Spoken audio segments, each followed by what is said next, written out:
ராமநாதபுரத்தில் மழை பெய்து வரும் நிலையில் சுற்றுச்சுவர் மற்றும் மரம் வேரோடு சாய்ந்தது பொதுமக்கள் இடையே அச்சத்தை ஏற்படுத்தியுள்ளது. வடகிழக்கு பருவமழை எதிர்கொள்ள மாவட்ட நிர்வாகம் உரிய ஆயத்த நிலையில் உள்ளதாக கூறி வரும் நிலையில் ஏர்வாடி தர்கா பகுதியில் சுவர் மற்றும் மரம் சாய்ந்து விழுந்தது. இதில் நல்வாய்ப்பாக பெரும் உயிர் சேதம் தவிர்க்கப்பட்டது. விடியாத திமுக அரசு ஆபத்தான நிலையில் உள்ள கட்டடங்கள் மற்றும் மரங்களை அகற்ற தவறியதால் இதுபோன்ற விபத்துக்கள் அரங்கேறுவதாக மக்கள் குற்றம் சாட்டியுள்ளனர்.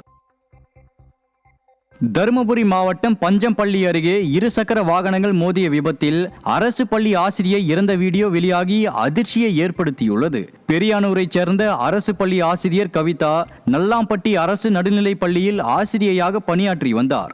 அவர் இருசக்கர வாகனத்தில் ராமன் கொட்டாய் அருகே சென்றபோது குறுக்கே வந்த மற்றொரு இருசக்கர வாகனம் மோதியது. எதிர்பாராத இவ்விபத்தில் கவிதா சம்பவ இடத்திலேயே பரிதாபமாக இறந்தார். இது குறித்த வீடியோ வெளியான நிலையில் விடியாத திமுக ஆட்சியில் போக்குவரத்து விதி மீறல்கள் மீது உரிய நடவடிக்கை எடுப்பதில்லை என புகார் எழுந்துள்ளது. கடலூர் மாவட்டம் புவனகிரியில் சாலை சேதமடைந்துள்ளதால் விபத்துக்கள் அதிகரித்துள்ளதாக அப்பகுதி மக்கள் குற்றம் சாட்டுகின்றனர்.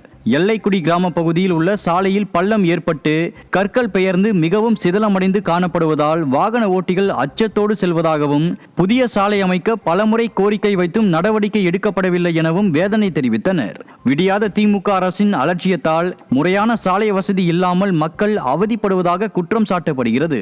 மாவட்ட நிர்வாகம் இது குறித்து உரிய நடவடிக்கை எடுக்க வேண்டும் என வலியுறுத்தப்பட்டுள்ளது.